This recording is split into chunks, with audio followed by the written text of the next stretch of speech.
Le bilan, si je reviens en arrière, il y a un peu plus, beaucoup plus de, disons entre 14 et 10 ans, lorsque je rencontrais des médecins, souvent chefs de service ou en tous les cas des grands pontes dans leur domaine, et que je leur disais après un moment de conversation que j'étais hypnothérapeute, ils se mettaient à détourner leur regard et en me disant, je ne vous regarde plus parce que je ne veux pas risquer que vous m'hypnotisiez.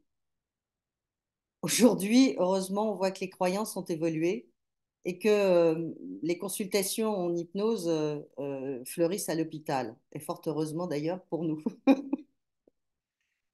Lorsqu'on a décidé de fonder le SNH, il n'y avait rien. Notre métier n'existait pas en tant que métier.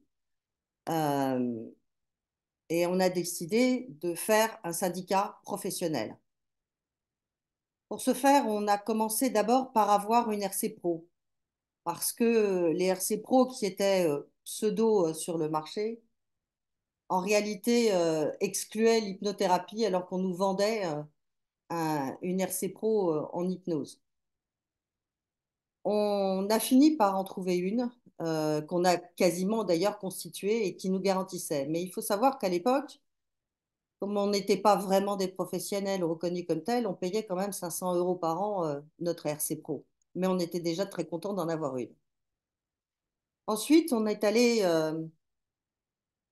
chercher une association agréée fiscale pour aider justement ceux qui allaient s'installer ou ceux qui étaient déjà installés d'avoir de vrais conseils gratuits et qui permettent de choisir le meilleur statut pour eux parce qu'on est tous sous des métiers de reconversion et qu'on n'a pas forcément l'habitude de savoir comment on gère réellement un cabinet. Plus tard, on a réussi, grâce au fait qu'on est rentré en 2014 à l'UNAPL, et on y est rentré, tout le monde ne rentre pas à l'UNAPL, on y est rentré parce qu'on était vraiment déjà, on avait fondé les bases et les règles déontologiques, éthiques et réglementaires des professions libérales.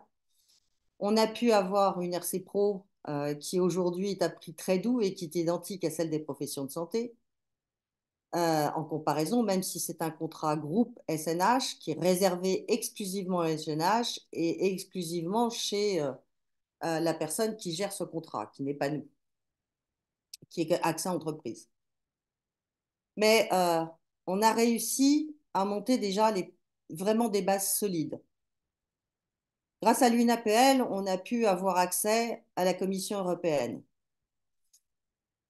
Et on a, avec la Commission européenne, essayé de comprendre quelles étaient les règles qui pouvaient être appliquées à notre profession en termes de formation, parce que c'est là aucune profession ne peut être reconnue sans que ses formations soient reconnues. Et c'est comme ça qu'on a posé vraiment les premières règles réelles de ce qu'était un hypnothérapeute. Petit à petit, on est rentré, grâce à l'UNAPEL, dans beaucoup de contacts avec les pouvoirs publics, avec la DGE, qui depuis déjà de nombreuses années nous demande justement une labellisation des écoles, nous demande de régler ce problème de formation. Et nous avons, je dirais, presque tout essayé, faire des tables rondes avec un certain nombre de centres pour qu'ils fassent un cursus commun. Et ça a toujours été un échec parce qu'ils n'en avaient absolument pas besoin et pensaient qu'ils n'avaient pas besoin de nous. Et puis, le Covid est arrivé. Et je dirais, non, avant le Covid, il y a eu cette histoire des RNCP. Vu qu'on n'arrivait pas à avoir des centres, on avait un centre de formation qui nous a toujours soutenus dès le départ.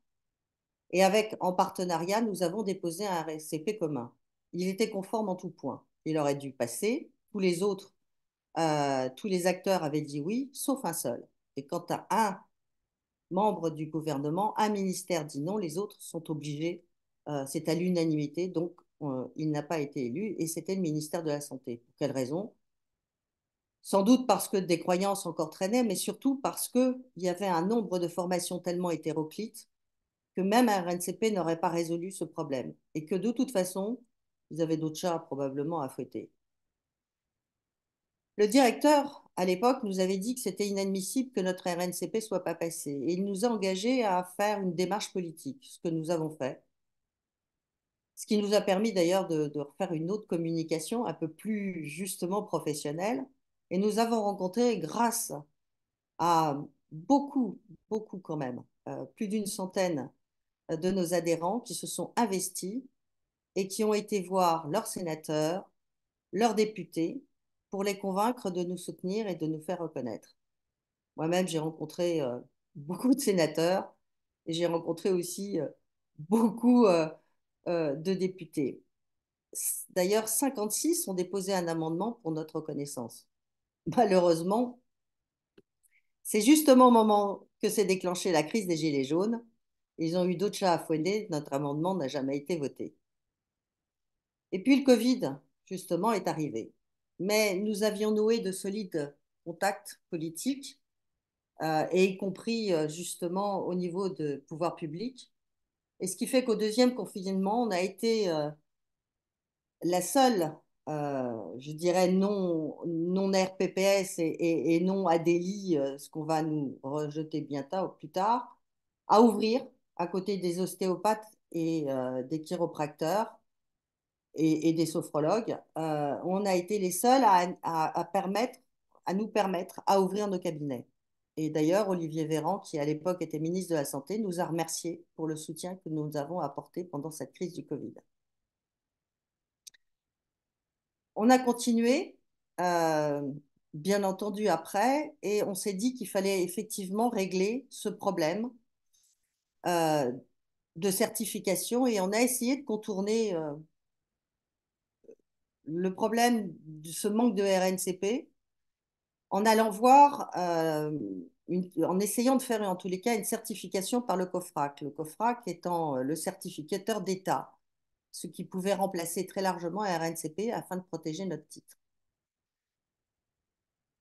On a monté ce dossier, on ne pouvait pas faire autrement d'aller au bout du projet sans connaître les conséquences et les coûts financiers. Et en fait, dans le cadre où on était, on nous annonçait au final que non seulement il y aurait une révision de la certification tous les 3 ans, on ne pouvait pas avoir plus long parce que nous, ce qu'on espérait, c'était avoir 6 ans, et que le coût minimum serait de 700 euros pour chacun d'entre nous. C'était impossible à vous proposer d'avoir une certification de 700 euros tous les 3 ans. On a donc dû renoncer à cette certification, à aller plus loin. Cependant, elle nous a permis d'avoir une étape de plus, c'est-à-dire d'avoir un référentiel monté par les certificateurs qui est complètement ad hoc. Et ça, que ce soit pour une certification ou un label, ça, c'est une garantie réelle par rapport au pouvoir public. La suite, c'est que nous allons et nous continuons à penser qu'il faut absolument que nous obtenions ce numéro RPPS et ce numéro ADELI. On voit bien avec l'affaire Doctolib, qui nous a exclus de façon un peu arbitraire, même si nous continuons les procédures contre eux et contre cette démarche. On voit bien que les mutuelles sont en train de suivre exactement tous le même parcours sur les recommandations d'État. Et une fois de plus, ce qui pêche pour nous, c'est ces histoires de formation qui se sont multipliées de façon exponentielle depuis le Covid. Il y a plus de 1000 centres de formation, soi-disant centres de formation, parce que c'est aussi beaucoup d'amateurs qui soi-disant forment professionnellement, en créant des pseudo-hypnothérapeutes ou des hypnothérapeutes occasionnels ou des charlatans involontaires, vous les appelez comme vous voulez, mais ce sont des gens qui nous portent tort à nous professionnels, qui avons été bien formés et qui finalement aussi finissent par porter tort à ces centres de formation qui étaient sérieux. Alors, on espère que les choses évolueront et va évoluer parce qu'on va tout faire dans les années prochaines.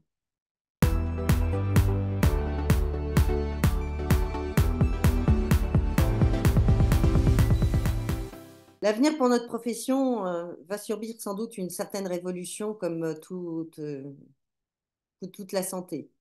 Depuis des années, le gouvernement se penche sur le problème du règlement à l'acte.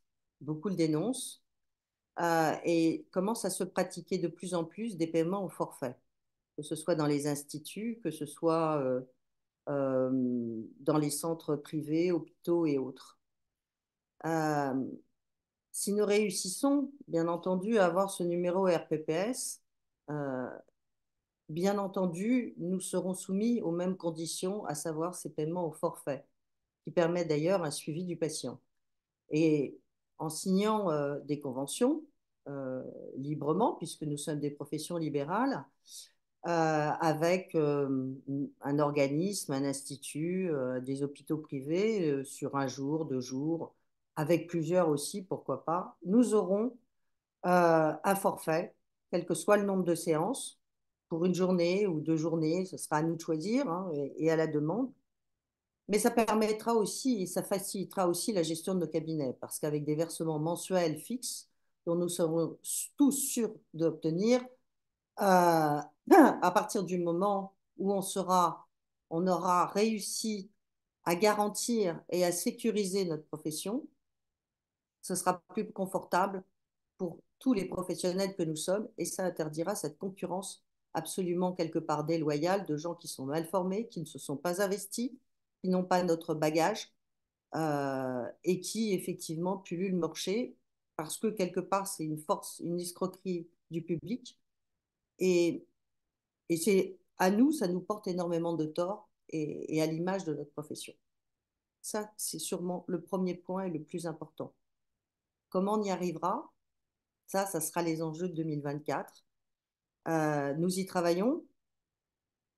De même qu'il y a une autre obligation d'ailleurs qui va dans le même sens et qui va faciliter aussi, j'ai envie de dire, toutes ces règles à venir. C'est entre autres la facturation électronique obligatoire sur une plateforme sécurisée. Et au SNH, on a anticipé, le bureau a anticipé et a fait un partenariat entre autres par exemple avec MedSmart qui vous permet d'avoir à un prix extrêmement doux tout ce service de facturation électronique, mais aussi transmission mutuelle et plein d'autres services. Donc, nous essayons toujours d'anticiper, grâce aussi à des appuis politiques solides que nous avons, toutes les règles à venir, toutes les contraintes qui vont venir, de façon à ce que, à chaque fois, la profession ne soit pas prise de court, ne prenne pas n'importe quelle directive ou ne subisse pas non plus des contre-coups. Si elle nous paraît injuste, nous sommes toujours prêts à monter et à défendre la profession et nos entreprises. Et là-dessus, nous avons l'appui de l'UNAPL, mais aussi de certains ministères. Et ça, c'est très important pour l'avenir parce que ça nous permet de croire qu'on arrivera un jour à remplir ce défi, que enfin la profession d'hypnothérapeute sera exercée, à l'instar, par exemple, des psychologues qui sont partout, qui sont reconnus et qui ne sont pas reconnus pour autant par le ministère de la Santé. Et qu'importe cette reconnaissance, si nous, on a la possibilité, de façon sécurisée, de pouvoir sereinement pratiquer tout simplement l'hypnothérapie. Parce que c'est ça que l'on voudrait et on va faire un grand vœu pour l'avenir parce que c'est exactement ce que on espère arriver. Et c'est pour ça qu'on se bat tous les jours. Et c'est un investissement au quotidien. Faut que vous le sachiez. C'est vraiment un investissement au quotidien. Voilà. J'espère avoir répondu à toutes les questions et à les interrogations. Et de toute façon, bien entendu, on vous tiendra informé comme on le fait toujours et de plus en plus. Parce que grâce aussi à 2023, on a réformé la plateforme, tout le système qui avait été hacké avec avec des adhésions bloquées, avec des messageries plus ou moins bloquées. Et maintenant, heureusement, enfin tout ça est un peu derrière nous et on va peut-être pouvoir, nous aussi, au SNH, fonctionner un peu plus de façon plus fluide et un peu plus sereine. Voilà.